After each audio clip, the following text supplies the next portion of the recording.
She was born blind before her eyes could ever open, and doctors offered her parents no roadmap for what came next.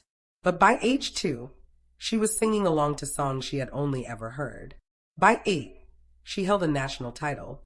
Years passed, mostly out of sight, building skill no one was watching. Then a stage thousands of miles from home changed everything in under 6 minutes, in front of a judge famous for never being impressed.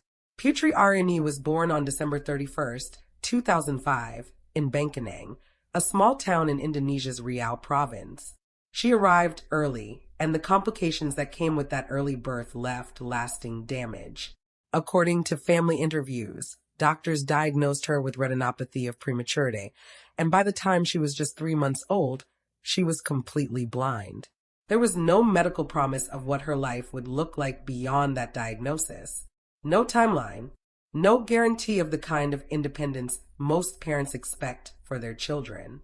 What happened next did not come from a doctor's office. By age 2, according to her family's own account, she was already imitating songs playing around the house. She could not see a single performer. She could not read a lyric sheet or follow a melody on paper. She simply listened over and over and repeated what she heard with an accuracy that surprised the adults around her. Her parents had no background in music, no industry connections, nothing that would suggest they knew what to do with a toddler who could mimic full songs by ear. They started arranging voice lessons anyway, even as specialists continued offering little certainty about her long-term future. No formal recording of her very first performance exists. What does exist is home footage, filmed years later, showing a small child landing notes that most adults would struggle to hit. What convinced her parents, a few years after that, to put their blind daughter into a national competition built for performers twice her age is a detail that has never been fully explained in any interview she has given. But that decision is where her public story actually begins. If everyone around you expected less because of something you couldn't control, what would you have done? Tell us below. In 2014, Putri Ariani won the second season of Indonesia's Got Talent. She was 8 years old.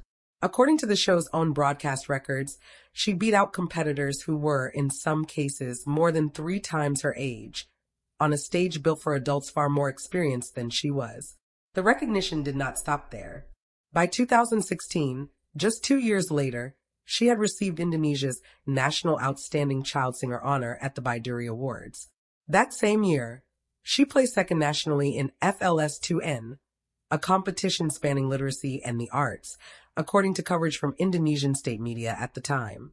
She was also named a finalist on The Voice Kids Indonesia, adding a third national platform to her growing list of credits before she had even turned 11.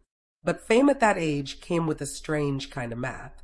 On one side, she was a recognizable face on national television, known across a country of more than 270 million people. On the other side, she still lived an ordinary childhood, far from Jakarta's entertainment industry, in a household with no real infrastructure for managing a young public figure. Interviews given years later describe that gap directly. There was the girl Indonesia watched on a screen, applauded by judges and voted forward by an audience of millions. And there was the girl who went home every night to an unremarkable house in an unremarkable town, with no real preparation for what came with sudden national attention. None of those early titles came with international exposure. They mattered enormously inside Indonesia and almost nowhere else, which is part of what makes everything that happened 9 years later stand out by comparison. Between 2014 and 2023, Putri kept building her career, but almost entirely within Indonesia's own borders. In 2018, she performed at the opening ceremony of the Asian Para Games in Jakarta, an event broadcast nationally and watched by millions of people across the country. 2 years later, in 2020, she released her first album, called Melihat Dengan Hati, made in collaboration with the band Langit Soar. The title translates roughly to Seeing with the Heart, a fitting name for an artist who had spent years being underestimated because of what she could not see. By 2021, according to school records cited by Indonesian press, she had enrolled at SMK Negeri 2 Kasihan, a vocational arts high school in Yogyakarta known locally as SMM. There, she majored not in vocal performance, the skill that had already made her famous, but in flute, an instrument with almost nothing to do with the singing career she had already built. 9 years passed between her first national title at age 8 and the moment the rest of the world would finally learn her name. For nearly a decade, almost none of it reached past Indonesia's borders in any meaningful way. No international press coverage. No viral clips circulating outside the region. Just steady, mostly invisible work. Lessons, local performances, small honors, and a slow build that almost nobody outside the country was paying attention to. What changed in 2023 had very little to do with her voice suddenly improving. Her voice had already been remarkable for years, recognized inside Indonesia since she was 8 years old. What changed was a single audition tape sent to a competition on the other side of the world that, according to her own later interviews, she had dreamed about since she was a small child, long before there was any real path toward reaching it. On June 6, 2023, Putri's audition for America's Got Talent Season 18 aired in the United States. She stepped onto a stage she had never stood on before, in a country she had never visited, to perform an original piano composition called Loneliness. She was 17 years old. She wrote Loneliness herself, a piano ballad built around lyrics she had composed in English, a language she had been studying but had never used on a stage of that size before. What happened next spread faster than almost anyone involved with the show seemed to expect. According to entertainment press tracking the numbers at the time, the clip reached 38 million views on YouTube within 2 weeks of airing. By January 2024, that number had climbed to roughly 51 million, with the video trending in more than 30 countries. Judge Simon Cowell, a man who has said in repeated interviews that he rarely shows visible emotion during auditions, did something unusual. He asked her, right there on the spot, to perform a second song. She chose Elton John's Sorry Seems to Be the Hardest Word, and dedicated it directly to him before she began playing. When she finished, Cowell did not wait for a panel discussion or a vote. He pressed his golden buzzer, sending her straight into the show's semifinals with no judge's decision needed at all. She had never performed outside Indonesia before that night. She had no manager based in Los Angeles, no team built around American media, none of the usual infrastructure that typically surrounds a contestant before a moment like that. 9 years had passed since she first won a national title in Indonesia, and none of those years had included a single performance outside her home country. This was new ground in a new language in front of an audience far larger than any she had performed for before. According to her own pre-taped interview package that aired just before her performance, she had pictured a stage exactly like this one since she was a small child, long before there was any real path toward reaching it. If you want to see how a 6-minute clip turned into a global career, stick around. The next part is where it gets complicated. What came next would test her in front of millions of people, in a competition with no guaranteed outcome at all. Putri advanced through AGT's live shows that August and September. In the qualifying round, she performed U2's I Still Haven't Found What I'm Looking For, a song the band does not clear for outside use lightly. According to reporting from TV Insider, U2 specifically approved the track for her performance, an unusual step for a band known for guarding its catalog closely. Viewers voted her into the top 5 that week, ahead of several other finalists, including comedian Aaron Belial and the dance group Murmuration.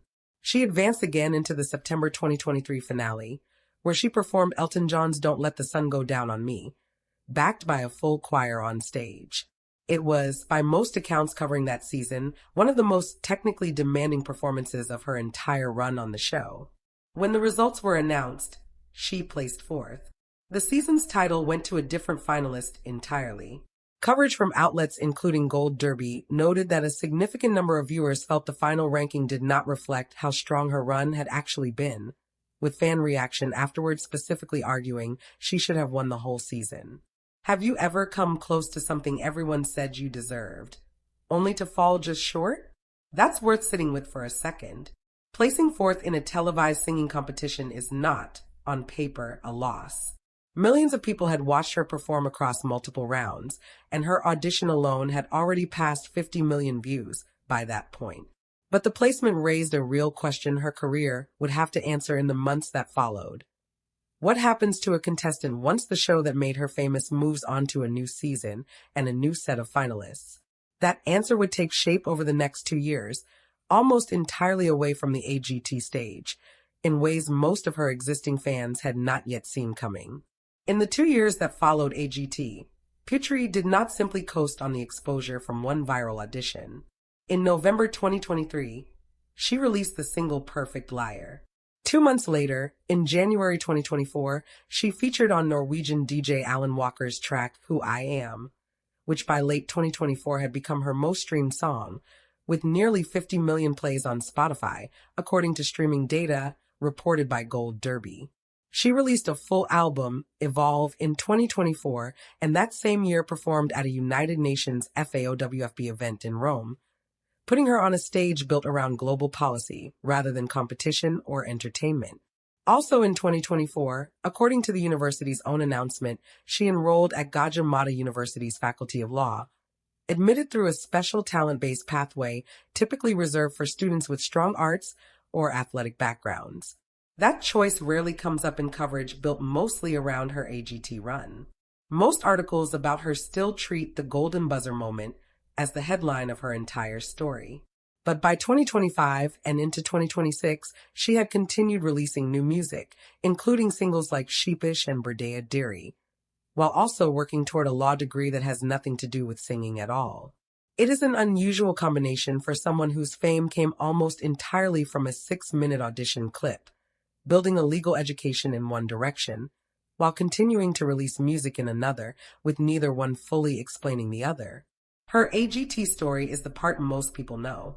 The part most people don't, what she's actually building now away from the stage, is where this gets interesting again. That's next.